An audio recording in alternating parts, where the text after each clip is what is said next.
Hello everyone, the Kentucky Patriot here. We're back on the range today, beautiful day here in Kentucky. And several of you have mentioned when we were doing the 20 gauge video about distance, because we were only testing it in home defense ranges. And I'm certain that we all agree that a 20 gauge is a viable option. We've proved it in buckshot and slugs many times over the years, but we also proved here recently in birdshot at close range and close distance. Well, some of you ask about buckshot and different things at range. What about at range? Well, we're going to put that to the test today. So when we're talking this has been effective for home defense, we're talking close quarter combat, 10, 15 feet, the distance of your living room, your hallway.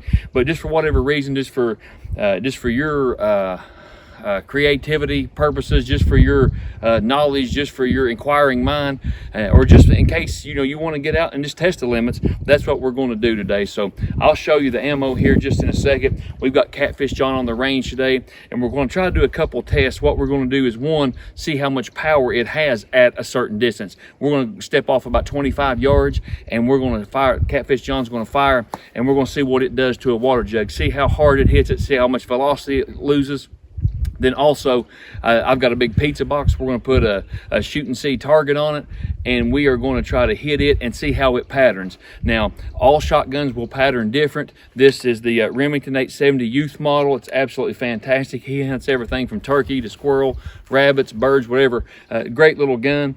And I do apologize. Several of you asked last time what choke I had in it.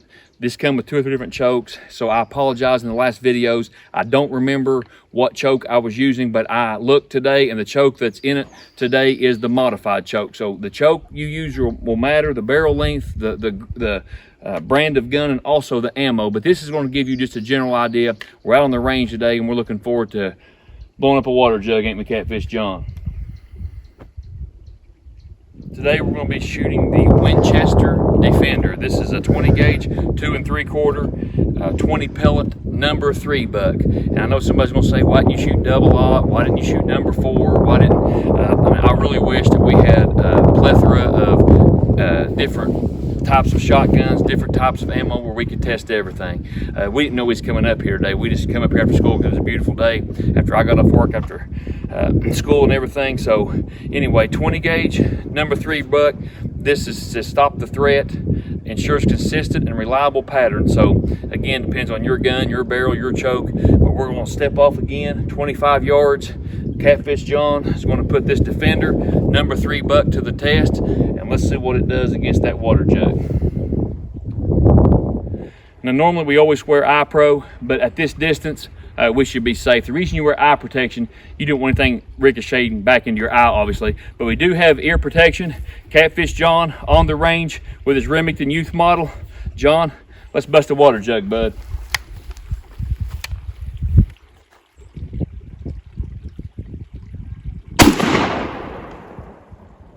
Walked up here to investigate. Now there's without a doubt some buckshot here. Okay, it hit with 4 pellets. Now, was it because it began to spread out? Was it because he was off to the left of center a little bit? It could be either or. But Catfish John's a pretty good shot. You can see where it penetrated here. It did bust the water jug.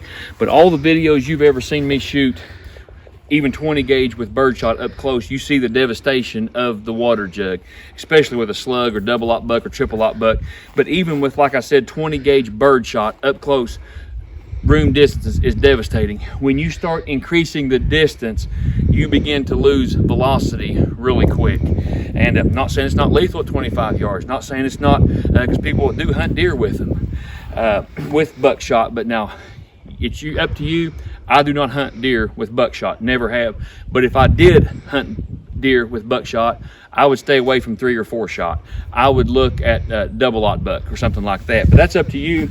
But anyway, at 25 yards, I'm not saying it's not lethal, but what I am telling you, as you can see for yourself, it does lose a lot of energy. Pellets begin to spread, and you do begin to lose a lot of knockdown power. We're going to set it up again this time, but I might shoot it this time. I'm going to make sure I aim dead on, and I'm going to try to hit a pizza box with a shoot and see target to see how this thing patterns.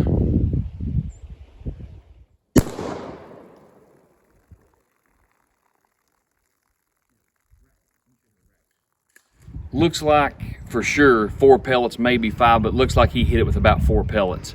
Again, was that him maybe not aiming center? Was it just not patterned real well? Or is that typical with number 3 shot?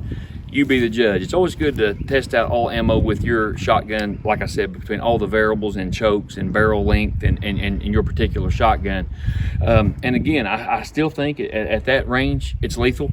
I don't think there's any doubt about that. Nobody wants to get hit at 25 yards with number 3 buck. But I do think just even that one shot, even though we didn't do it repetitiously, I do think it does show how quickly shotguns begin to lose power. And I know you can get like 3-inch loads that people really reach out there and get turkey. But like I said, for a home defense situation, typical hallway, room, distance, you know, short close quarters combat, so to speak, I think you're going to be fine. As you increase the distance, if you do ever think you're going to need a longer shot, I would definitely probably then move on to a slug or a rifle. But anyway, I think buckshot's a great choice if you are in close proximity with neighbors where you're worried about over penetration, because that's the great thing about shotguns is, you know, you don't have to worry about over penetration as you would with a rifle. You still want to know your target, what's behind it, don't get me wrong. But if you have neighbors that's in close proximity and you're using number 3 buck for home defense, it's going to be a great option. But I'm going to set this up again. I'm going to pattern this and see how it patterns on this pizza box, and hopefully bring you a little more information on the number 3 buck. Real quick, I'm going to specifically not shoot with earplugs. This is one of those times I always practice safety, but I'm telling you, do as I say, not as I do. I'm not recommending this, but I'm not going to shoot with earplugs, and then I'm going to talk about that here in a little bit too. But anyway, no earplugs, 20 gauge, buckshot. I'm going to hit this target dead center, see how she patterns. This is why I like to shoot and see targets. There's actually some buckshot around through here on the pizza box. I'm not sure if you can pick that up, but there is definitely some holes. Then there's obviously some shoot and see hits on target that it's plain for everybody to see. I'm sure the camera picks that up just fine, even though it's getting darker out here. I aimed right here dead center, so it does pattern pretty well. Even at 25 yards, I'm very impressed. So part of the you know, the few could have been John, but still, if a jug's sitting here, I would maybe missed here too. You see what I'm saying? So it depends where the jug's sitting. You know, that's kind of the thing with birdshot or buckshot. When you're shooting multiple projectiles, it don't always pattern the same. But to me, I felt like, it's hard to judge because I didn't have a water jug this time, but it felt like this hit with more intensity this time. So I think I just had a lot more shots on target, a lot more hits on target. So I think at 25 yards, I am beyond a shadow of a doubt convinced it's lethal. Okay, so if you're worried about is it lethal at 25 yards, because several of you asked me that, I can tell you with certainty, yes. Okay, if the target's patterns like this on your target, and you know that it always depends. It could easily miss vitals. You know, it may not pattern as well. It may only hit. You know, so it's, you know, of course, where they hit is crucial. But you know, with a good solid hit on a deer or a human at 25 yards, absolutely, positively, number 3 buck is effective. Now, if you use bigger shot, I think it's going to hit harder, without a doubt. Double aught buck, you don't have as many pellets. This had 20. You're only going to have, you know, probably 7 or 8 in 20 gauge, but it's going to hit harder. The smaller the shot, the less it's going to hit at distance. But anyway, to a certain amount. But anyway, to prove our point, bird shot at 25 yards, I wouldn't feel real comfortable as a man stopper. We're not saying, again, it's not lethal. We can do that test another day. But I think birdshot is great for home defense, not so much for range. So I would stay away from birdshot if you're looking at 25 yards. Buckshot, I would say, would be perfectly fine. Not a fan of it for deer. But the reason I specifically shot without ear protection is I'm gonna kill 2 birds with 1 stone here. People ask me all the time about ear pro and home defense. Should I put on earplugs? And they're worried about earplugs.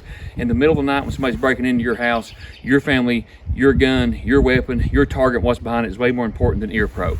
And I've done this because I've shot for years. And there's just times when you're hunting or whatever, you don't have ear pro. I've shot high powered rifles. I'm not telling you it's a good idea. I'm not telling you to, but I've shot pistols, revolvers, shotguns, high-powered rifles, not just with buckshot. I've shot slugs, I've shot 3-inch shells, I've shot everything you can imagine without ear protection. 22s, I'm not saying it's a good idea, but I'm saying it's not going to kill you. People are like, well, it's because you're outside. If you were inside, I've had a hunting cabin for years that we used to shoot out of when I was a kid. The sound's muffled. It was a high-powered rifle with no ear protection. Not saying it was smart, not saying it was, but when you're young, you don't always do real intelligent things. You're more worried about the deer than you are your ears. So anyway, everything from an M4 to high-powered rifles to every other thing under the sun I've shot without ear protection. So I've done that specifically to show you my ears aren't ringing, I'm not in tears, my ears aren't bleeding. I've literally heard people say they shot a gun indoors, like an indoor range, and forgot to put on ear protection, their ears started bleeding. Maybe they had an ear infection, maybe they had sensitive ears, but it's never happened to me. And I'm not telling you to do that. If you're on the range, if you're hunting, put in earplugs, put on earmuffs. But Lord have mercy, somebody's breaking your house and your life's at stake, your kids are at stake, your wife's at stake. Get up and take care of business. Your ears will be fine. May God bless you. Wish you and yours the very best. Hope you enjoyed the number 3 20 gauge buckshot video versus the pizza box and water jugs. Check us out on Facebook, Instagram. May God bless you. The Kentucky Patriot signing off.